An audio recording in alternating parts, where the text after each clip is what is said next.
So welcome back, everyone. I feel like in comparison to some of the other chapters we've done in Genesis, this one's a little bit, or still strange, but not quite as strange as some of the things we've been doing. So let's just do a quick refresher. Where have we been? What kind of like strikes your memory of what we've been talking about the past few weeks? Covenants. Yeah. Covenants, yeah. A lot of covenant discussion. Many covenants. And then finally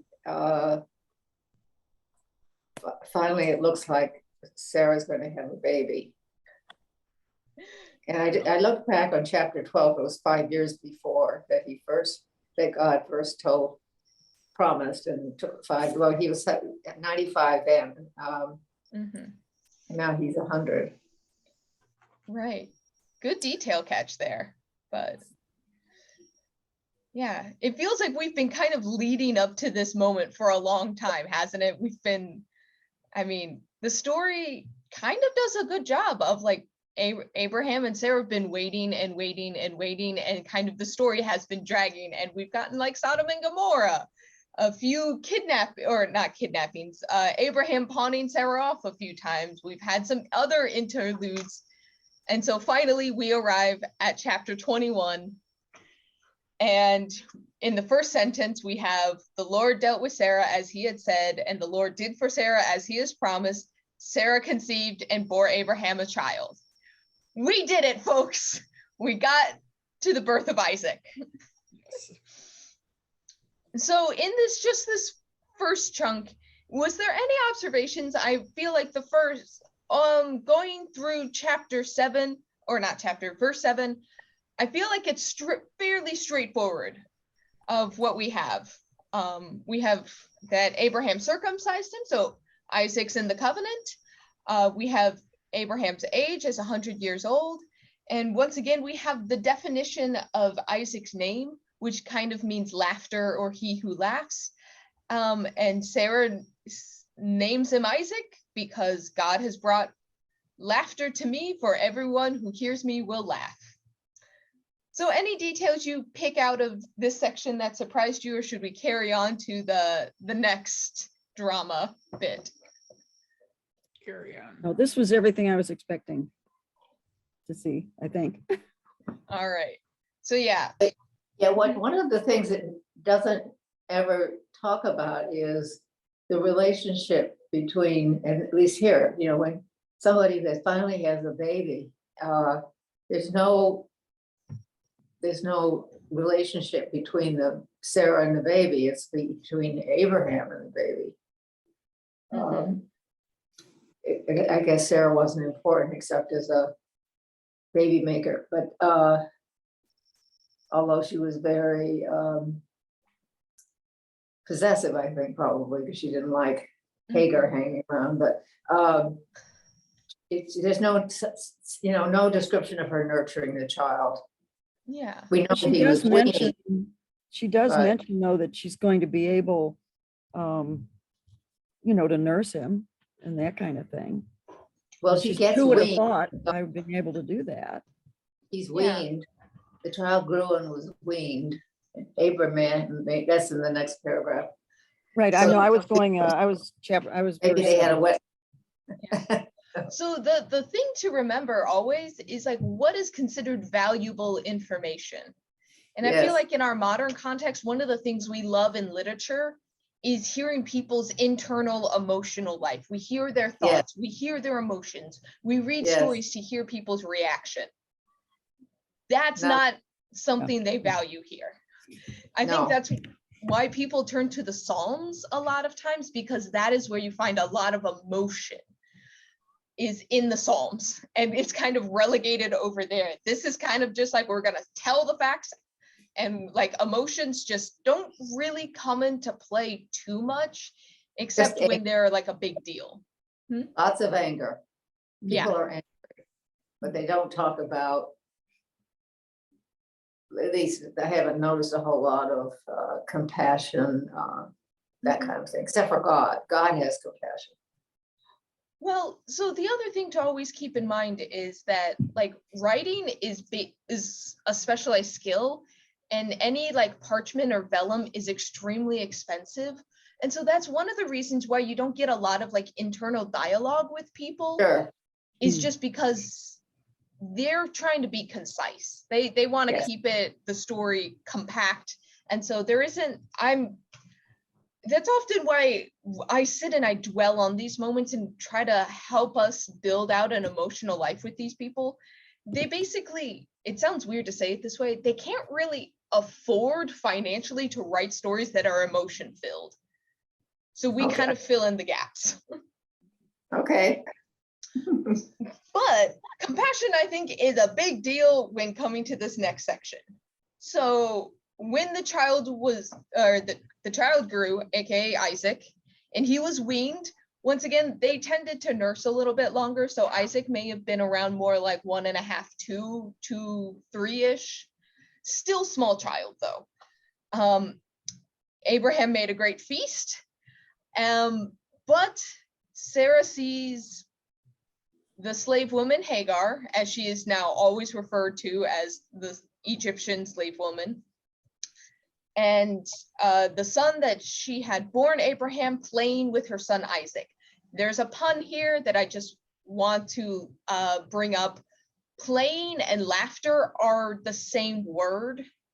You know the difference by just context. So it's like playing with, or like playing, laughing. He is Isaacing with Isaac is the pun here. But this is a problem for Sarah.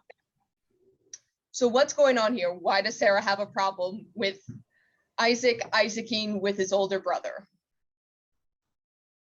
Yeah, Mariella? She doesn't want him to bond with Hagar as a second mother, kind of a role. She wants her son for herself. Yeah, so doesn't want to like bond with the like working class people. Don't bond with those below you. You know, the woman that she gave to her husband, who bore her husband the first son, and all the animosity that had been going on at that time.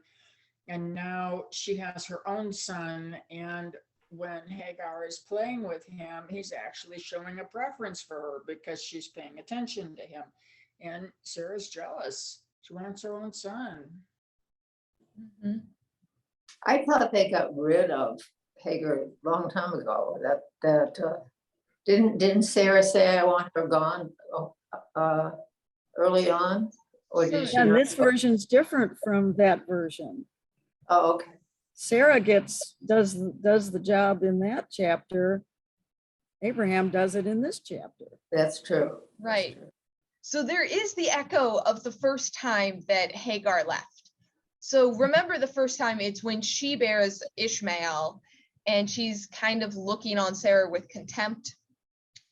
And Sarah complains to Abraham. Abraham kind of passes the buck, says, do with her what you want. She makes Hagar's life a living hell. And so Hagar runs away. And then God sends her back. Here we kind of get a lot of things in role reversal.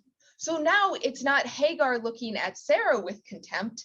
It's Sarah looking at Hagar with contempt. This time it's not Hagar running away. It's Sarah sending Hagar away. And where last time Abraham was kind of a wet noodle of a person who just said, do whatever, I don't care. This time, there's a little bit of hesitation going on. Wet noodle, I'm going to remember that. What was that? I said wet noodle, I'm going to remember that. Right. The other thing to keep in mind, once again, putting this in terms of family business here, the bulk of the estate will always go to the firstborn child, even if it's not from your primary wife. Oh. The estate tends to go to the firstborn child, and that remains to be Ishmael. So there is jealousy of, yeah, these two kiddos, when they're playing on the floor, they're getting along better than Sarah wants. She is not comfortable with these two boys being friends. But there's also the fact that as long as Ishmael is around, he stands to inherit 2/3 of the family estate. Whereas if he leaves, Isaac gets everything. So how does that change the story?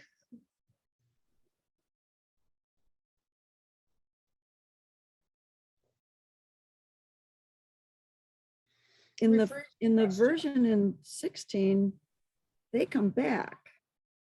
But in this chapter, he stays out in the wilderness. Mm-hmm. So well, Abraham takes care of it, and he and then there's a promise that from God that he will still be important. no, but it differs from Yes, chapter 16 where they're sent back. So No. I just wondered what happens. What happened? What's the difference? Different person wrote it. So. If you remember the first times Hagar leaves, the first time on her own volition, she's kind of sent back with the like, it's not quite time yet. There's kind of an implication that like there may be a time, just now is not it. This time, what's different with Hagar herself? Like, because a lot of people have noticed how she conceptualizes herself is not the same between the two stories. There's emotional development with her.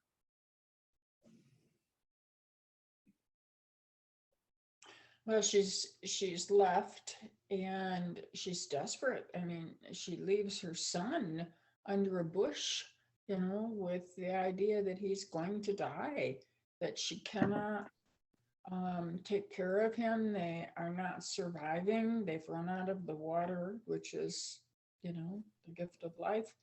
And she's totally a desperate woman.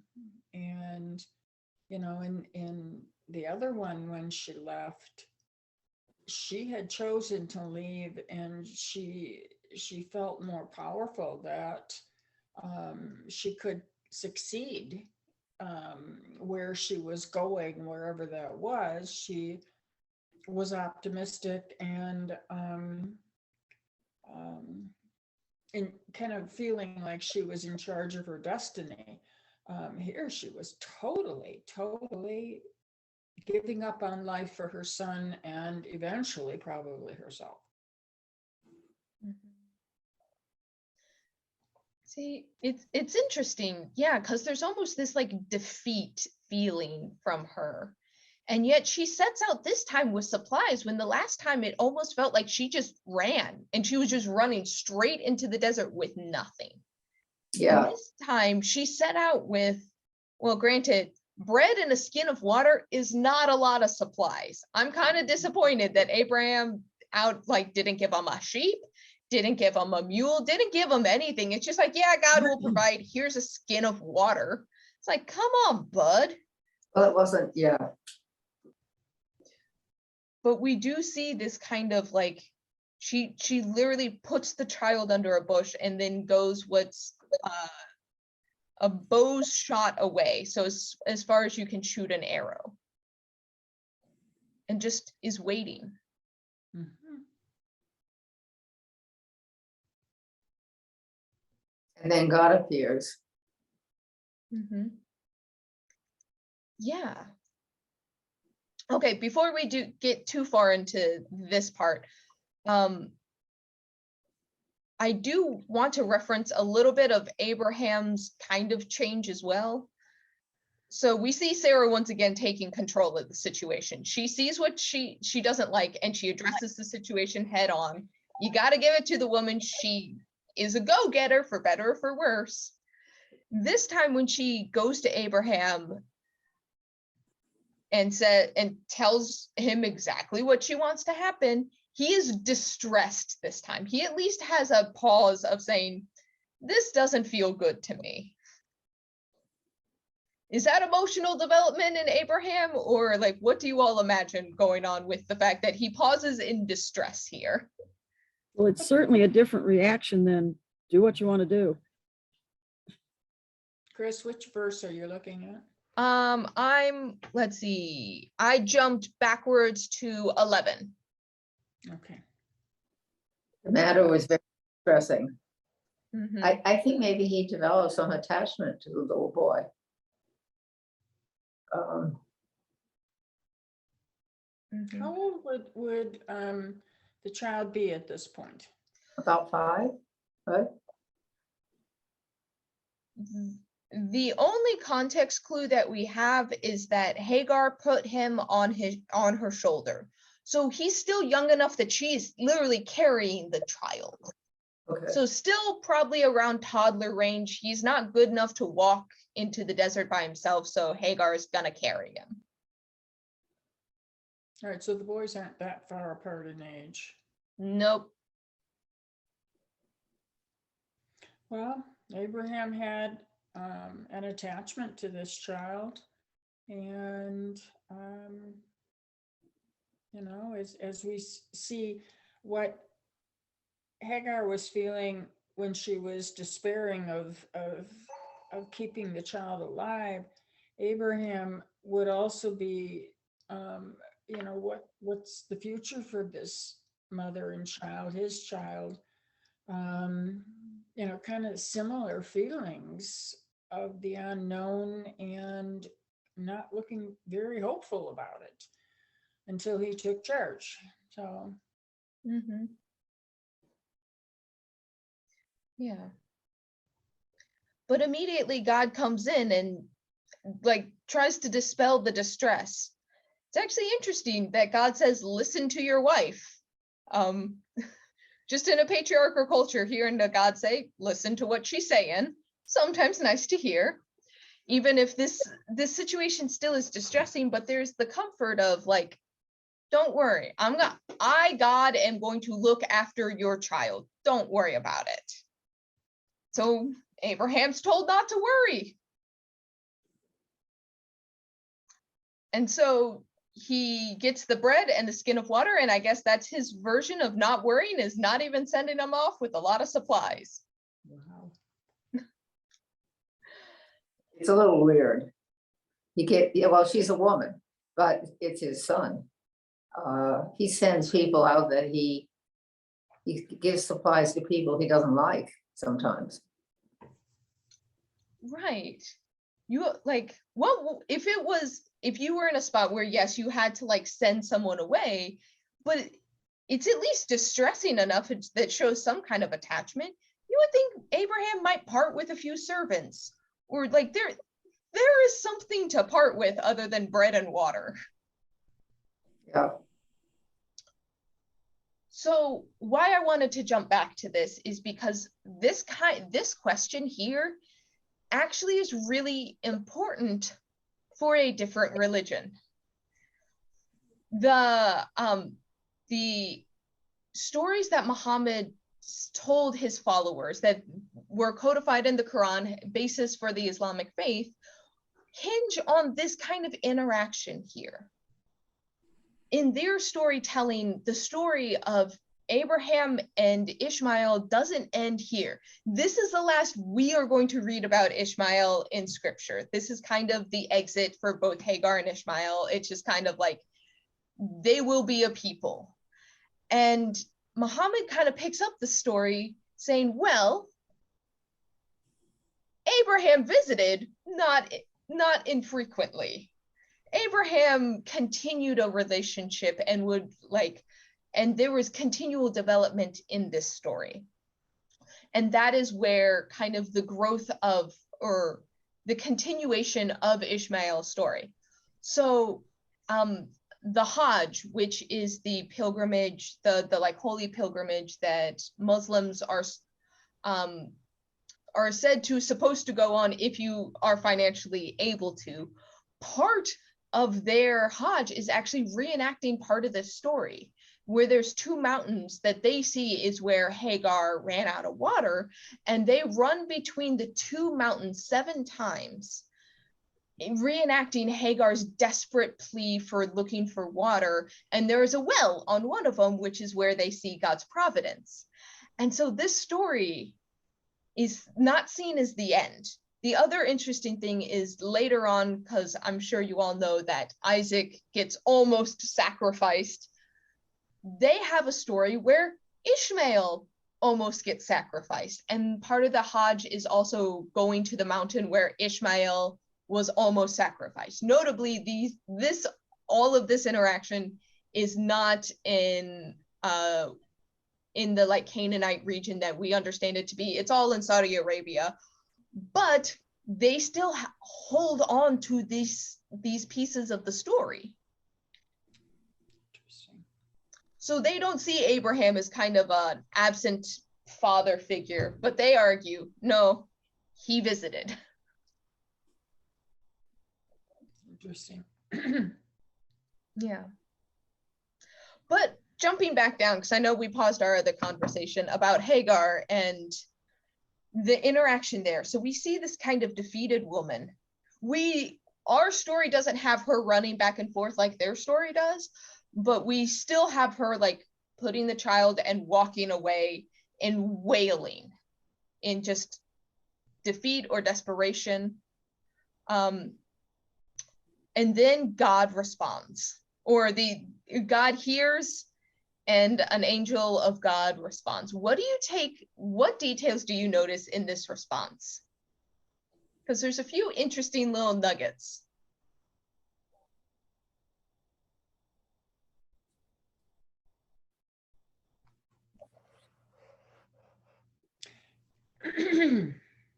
Chris, I must have dozed off. Go back and rephrase what you just said. Yeah, it's okay.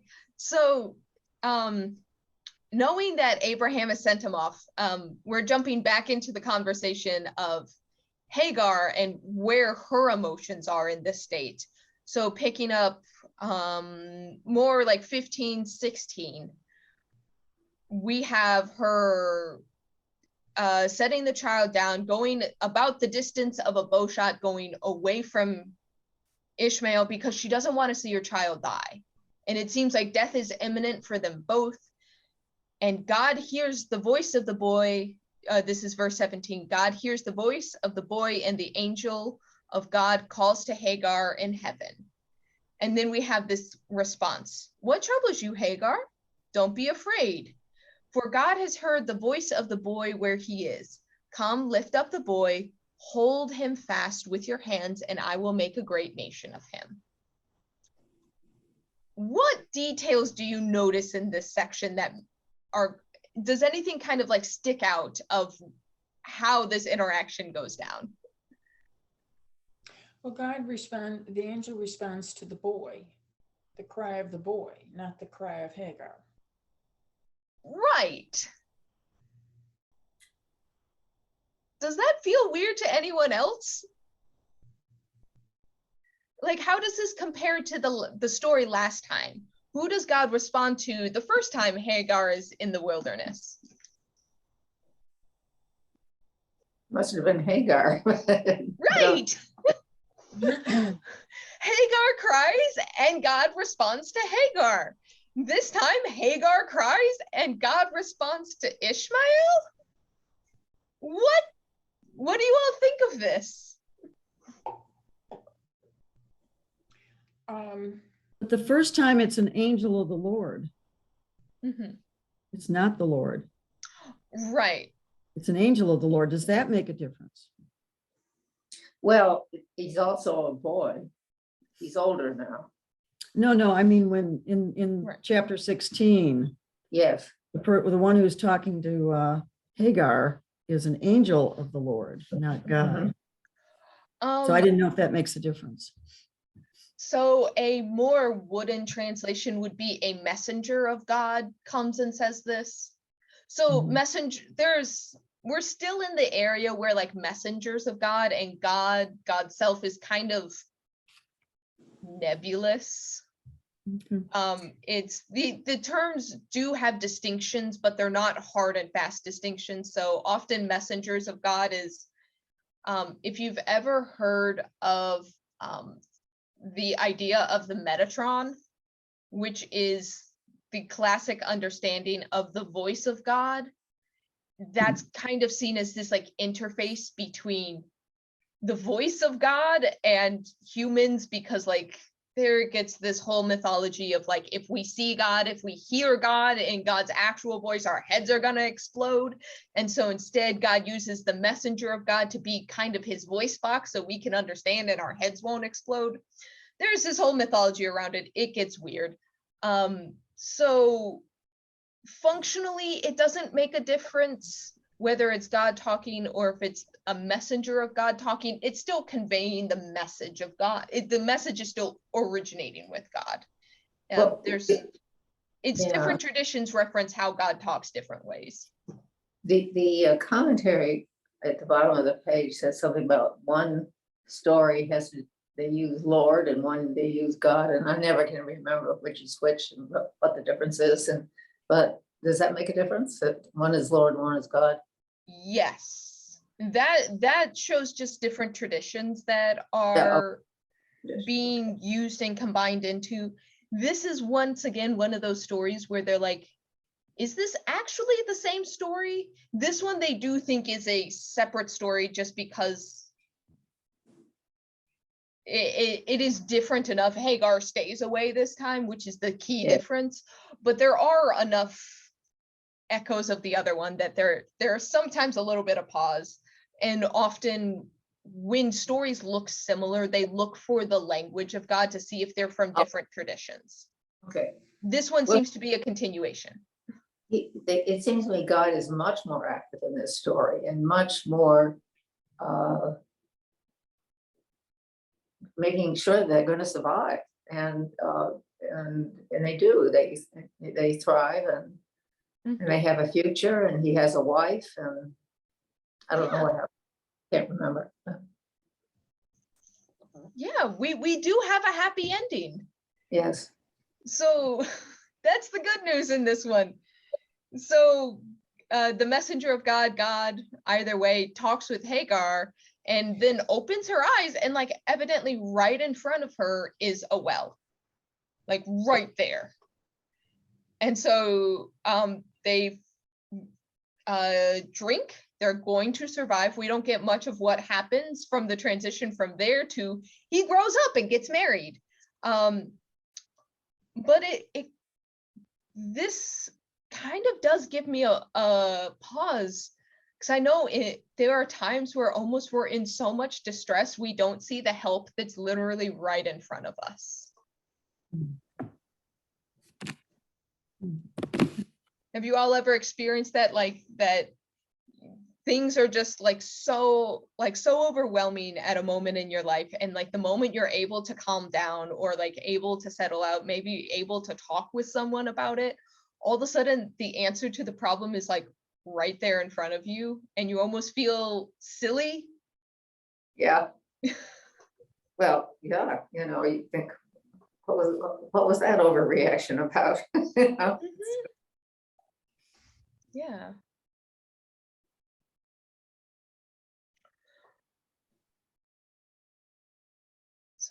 So in the end, Ishmael grows up. He's kind of been disinherited. He has because they're sent away like this, he has no claim on the family business, although God is going to make him a great nation unto himself. Hagar's from Egypt, so she wants to get him an Egyptian wife, and they are living basically in the southern desert at the like lower edge of what will be Israel's territory. So how do we feel at the conclusion of this part of the narrative of like the story of Ishmael and Hagar and a lot of baby drama? How do we feel? Well, they're not going to a land of milk and honey. They're going to a land where there's an awful lot of hard work ahead of them.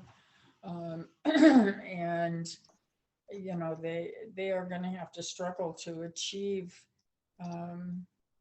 their destiny, but it's there, and we know they survive and prevail, kind of a thing. But It's going to be a tough road. Yeah. Yeah, I see it as, it's the ending of this story for right now. I mean, we've tied it all up. Mm-hmm. Yeah.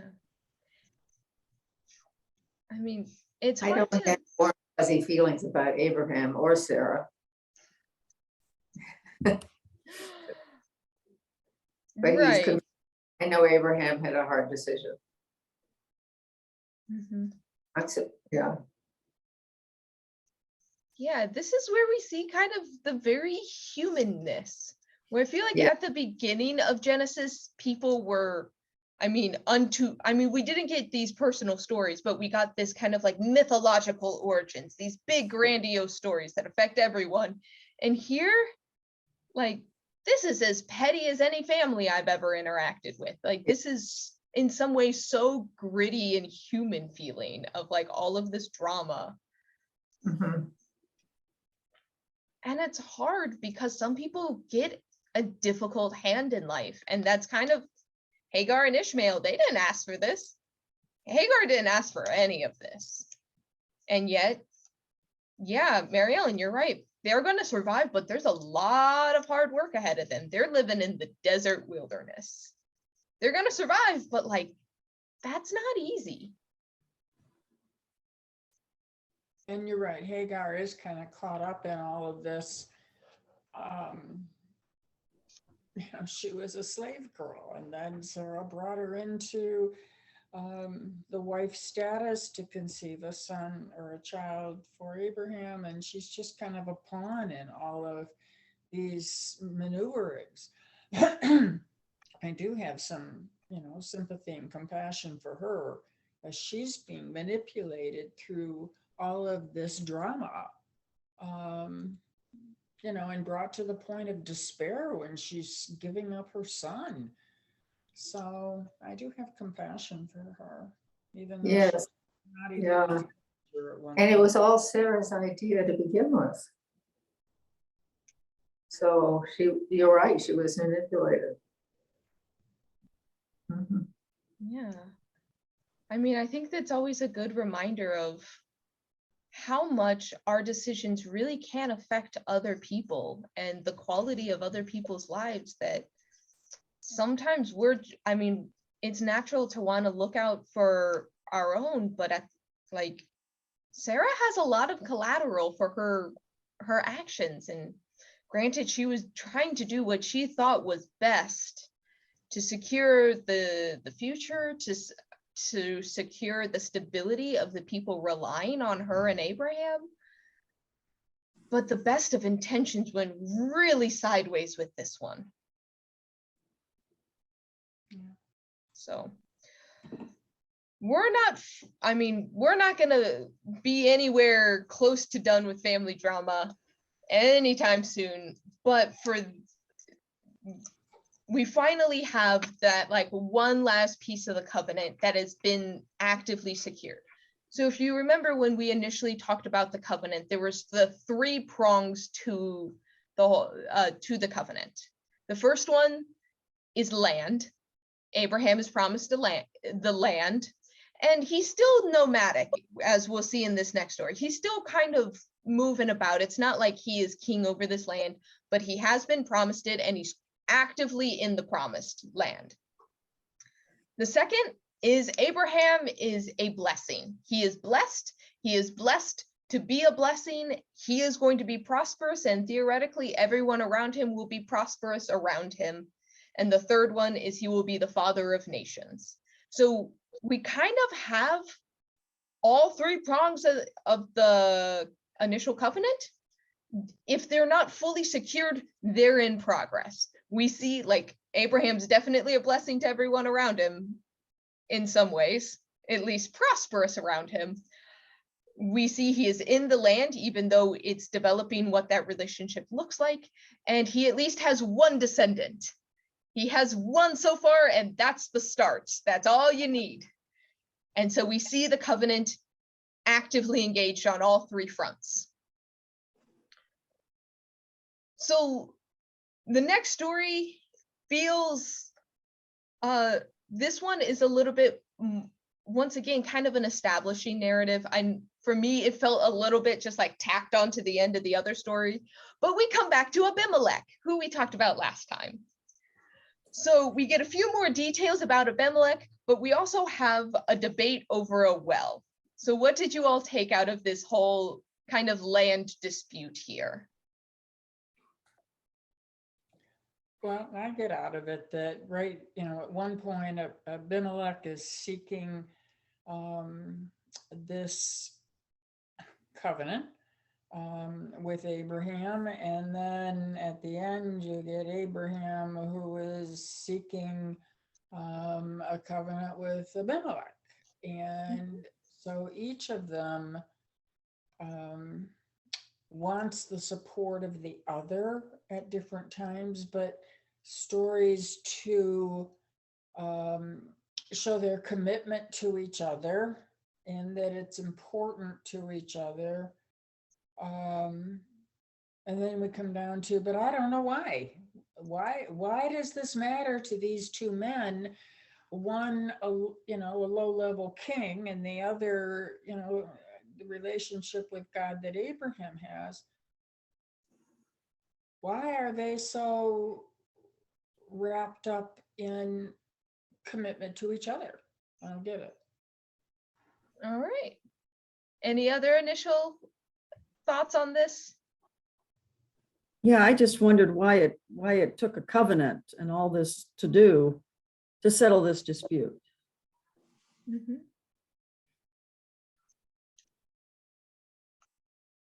Right. So, Or is this story just here to tell us how the place got its name? well, there's a little bit more. Remember what I talked about of the 3 prongs of the covenant? Mm-hmm. This deals with the first one, the land. Oh, okay. Abraham's been nomadic, right? Mm-hmm. To dig and claim a well plots you down on a piece of land. This is a land dispute, and it's about Abraham belonging, basically. So yes, Abimelech is the one who approaches Abraham. We kind of have this discussion that they're going to be honest with each other. Like, they don't have lie detector tests. Like, the best you can do is like, promise me that you are going to deal well with me, right? Right? We're going to do that. We're going to be honest. Okay, right. All right, let's talk. And so some of this is just formality in a culture that it's like they don't have tape recorders. It's not like they have a scribe that's writing down their every word. So it's like, how do you make sure that someone is going to be honest with you? How can you assure that each other is going to tell the truth? And so some of this is political workings that is kind of just almost like pinky promise level with kids, or like, make sure you didn't cross your fingers, right? We don't, but we have a writing-based culture. So some of this seems strange to us. So that's the introduction, is a lot of like, pinky swear to me, we're going to be good. Okay, all right, yeah. Yeah, but what I don't understand, it seemed kind of out of the blue. Was there some history that I missed about their relationship? Yes. Why would he question it? So the other thing to remember, just before this chapter, in chapter 20, when Sarah gets taken by a king and passed off as Abraham's sister, that's the same king. This is Abimelech. So the first time Abraham interacts with him, Abraham fooled him. So now Abimelech's like, okay, no tricks this time. You're not gonna do this weird stuff, are you? Okay, can we actually talk? So that's some of the background, is remember, Abraham has fooled him. Okay. Yeah, Mary Ellen? I'm kind of fascinated by the fact that Abraham had a well to begin with, but Abimelech's slaves took it over. Yeah. How'd that come down, and why didn't Abimelech, move his slaves away? I mean, why'd they have to get a new well? And what's with the power of the slaves? So there's there is what is in the text, and then there's context clues that say the contrary. So here's where we get to be a little bit of archaeologist and dig through the text and actually look at some of the context clues going on and what we know, because this is where I think there has been some historical revision of what's actually happened in this story. And the key point is Abraham did not dig this well. He is paying for the right to say that he dug this well. The context clues that kind of indicate that this well pre-exists, and what Abraham is wanting is rights to the well, because the servants there's clues to say that this well existed, and the servants were like, who is this outsider trying to like water his sheep? Because that's the main thing, is that the water can either be used for agriculture or it can be used for animals. Abraham's trying to use it for his animals, and it looks like the servants are going, excuse me, sir, who are you? Because they may have not seen him roll into town and see this whole thing. There's kind of a question of who Abraham is. The context clues that indicate that this will likely pre-existed Abraham is found at the very end. And this, I'm going to be jumping in and out of Hebrew to explain the context clues. So I'm looking at 33 and 34. So at the end of it all, there's this covenant between them. Skipping ahead, Abraham planted a tamarisk tree in Beersheba, and there called the name of the Lord, the everlasting God. So the key is this kind of end phrase here. The Hebrew is El Elyon, which is reminiscent of some of the other names that we've seen for God, which is El Roi or El Shaddai. These are not Hebrew names for God. These are Canaanite names for God. The well is called El Elyon, the everlasting God.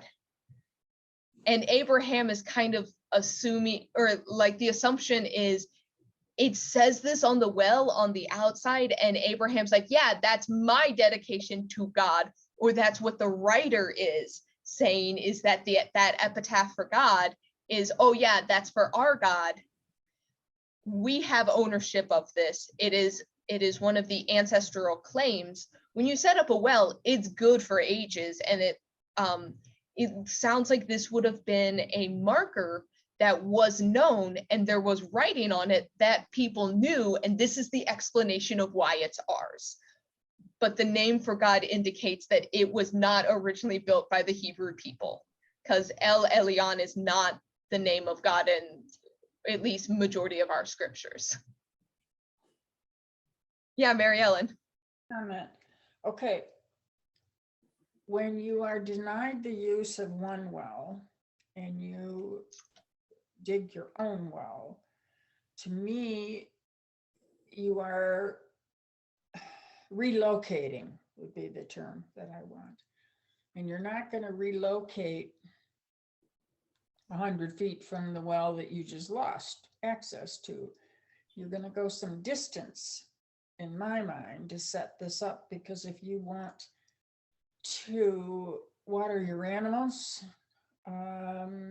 you are going to need some land around to keep those animals and keep them separate from the slaves and what they're doing with the other well. So go ahead, Chris. So the thing is, I don't think Abraham's actually digging a second well. His claim is that honor and tell your slaves that I dug this well that already exists. Oh, okay.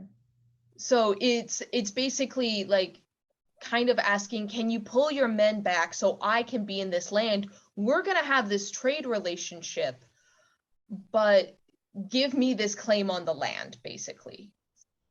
Well, I was reading in How to Read the Bible. Oh, yeah? Last night, and I think it mentioned that he stayed 18 years. So, you know, that's a lengthy time for a nomad. Right. So that exactly, but this is where we see Abraham kind of start to transition out of a nomadic life. He wants a claim on this piece of land right here. And that's what he's bartering for, is like, I don't want to be as nomadic. I want this claim. And I Or at want least my neighbor to be King Abimelech. You know, Mhm. he wants to be neighbors. He wants a close relationship, obviously, if they're setting up a covenant about how they will behave in the future. Right. That's the point. Yeah. So they're setting up exactly. The covenant is saying, I'm going to be here a while, so let's make sure our relationship's good. Okay. I am going to share screen because the location of Beersheba is also, I think, helpful to have in context. This is kind of a modern day map. So you do see the West Bank here. Jerusalem's up here. Beersheba is right in the like lower deserty region. So up here is more Sea of Galilee. That's the Jordan. Here's the Dead Sea. And we see straight west or straight east is Beersheba, which is still a town today, but we see it is like squarely in the middle of what will become Israel, and even in the ancient setting. So having an ancestral claim to this piece of land will be key in the future, because this is like in the heart of what the people of Israel will see as like their place. So this is the first claim on the land that we're seeing. This is the first time we're seeing that part of the covenant set up of, we have a plot of land. We bought the well, we have the area around it, because yeah, if you have the well, you kind of assume that your sheep are going to be around it.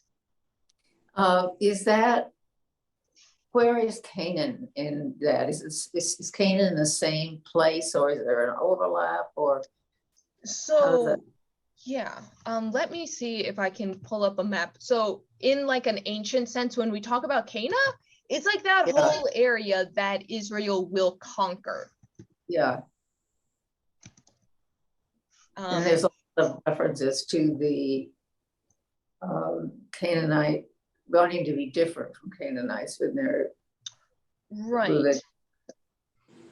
So a quick Google search is showing that, I mean, their territory ebbed and flowed. All right. And it looks like for a lot of times the Canaanites are more along the coast. They're where the water is. So they're like along the coastline and along like the lakes and rivers. But they kind of have control over this whole area. The other interesting thing to note, because it will be a big deal later on, is that we get the connection between Abimelech and, wait, where to go? And the Philistines. So the thing to note is that despite the fact that our colloquialisms, if you call someone a Philistine, it kind of means they're uncultured. The Philistines were so much more far technologically advanced than Israel at any point in history.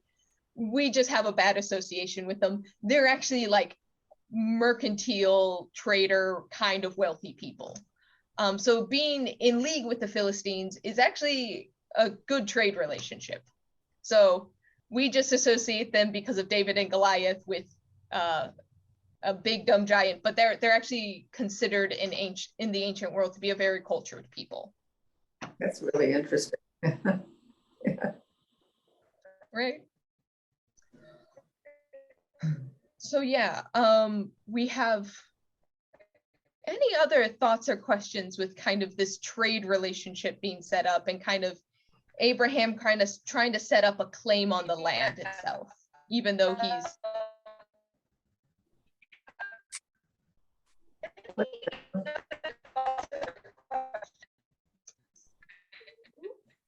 Mary Ellen, are you trying to talk? You're coming in a bit choppy right now. It's frozen. Mm-hmm. All right. Hold on.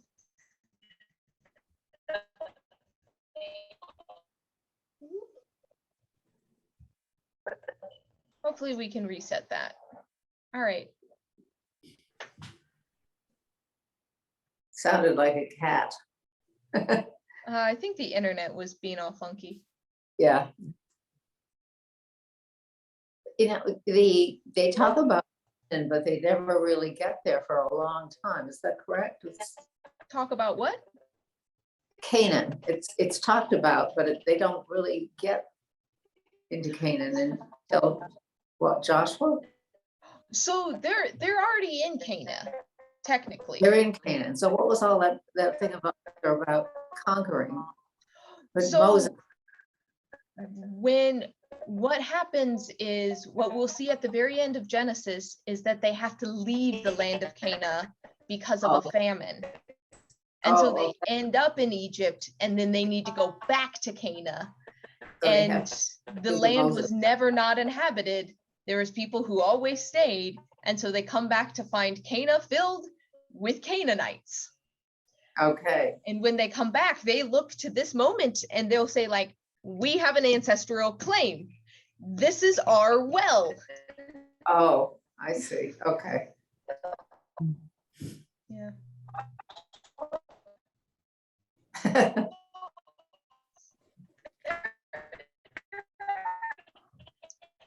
Mary Ellen, you're breaking up. I'm sorry to say. I don't know if we're coming in smoothly, but we can't really hear you. If you could, I don't know if you could move your computer.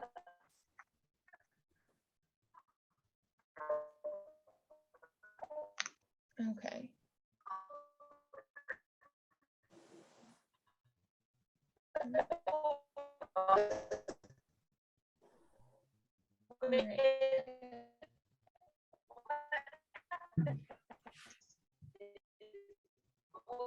All right, that's weird. It's still giving feedback. All right.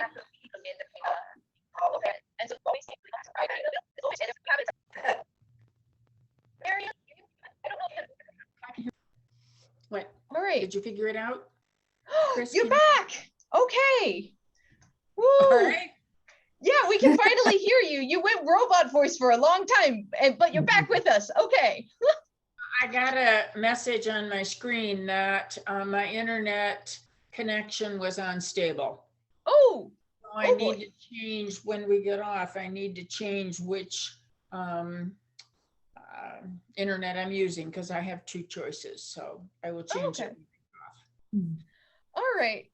Well, any final, we have about 5 minutes left, but I know that this is, I mean, this is a lot of land deals and politics. So did you have any, because it sounded like you were trying to say something, Mary Ellen. Did you have a comment or no? Okay. No. I was just struggling with the connection and asking if you could hear me or yada yada. Gotcha. Okay. Well, any other final thoughts on Abraham? Does it kind of make sense what I'm saying, that like, while there's a lot of fancy language, that Abraham's kind of trying to, without having a strict idea of private property, Abraham's trying to buy a piece of land, essentially. Yeah. Mm-hmm. Interesting though, because God gave him the land. God gave permission, but you still have to deal with the locals, even if God okays it. The reality of it all. Right. The other thing to note, just like fun details that I was looking up, there is Beersheba is one of those significant names that, I mean, we have the Hebrew here. The Hebrew means the well of seven or the well of oath. The language, once again, the way they understand, or the way both Hebrew and Greek uses numbers is very different to our understanding, because we actually name our numbers. The way that they build their number system is actually just by using letters. It's we kind of we differentiate a bit more. And so the well basically is the well of the seven for the seven animals, or this well of the oath, which is the oath that they're making here. So that's more apparent in their language than ours. What's up? 7 can also represent the 7 days of the week, and that this is a full-time usage situation. Yes, indeed. Yeah, that's a great observation. And then lastly, the last little detail is the tamarask tree. We'll see this at a few points where they have holy trees that are planted. So this is a tree that, once again, it would have been identifiable to the people around, that it's the sacred well is the well by that major tree. And there's kind of I remember at one point, this is in an environmental class that I took, if I remember correctly, there is a connection with trees and wells because it holds the water closer to the surface. But anyways, there's this holy tree, and we will see a bunch of trees be traditional holy sites. This is something that predates, once again, the Abrahamic faith. This is just common in a lot of pagan traditions across the world. Trees are markers of holy sites. We see this one established as a holy marker site. It will be taken down later on because a lot of the kings, when they're struggling with pagan traditions in the Israelite faith, they go and destroy a bunch of shrines that they see as a little bit too pagan. This is one of the other keys, that it looks like this site was well established by the time Abraham got to it, because there's a holy tree and there's a well, and this kind of just already seems set up to be a shrine of some kind.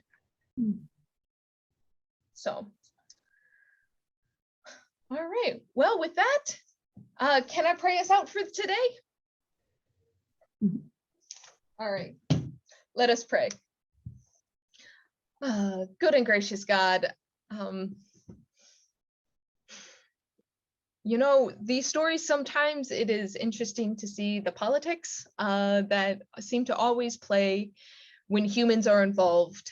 We see your promises being made good in these stories, and we look to you for your promises still to be good today. Your promises that there's nothing we can do that will stop you from you loving us and you supporting us and you forgiving us when we do go astray and when our best laid plans aren't the best ideas and we are dealing with the consequences of them. So we thank you so much that, yes, you are a God that is faithful, a God who endures through the ages, and a God that we can always rely on.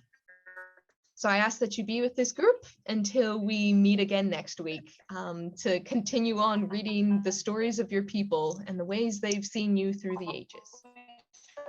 We pray this in Jesus' name. Amen.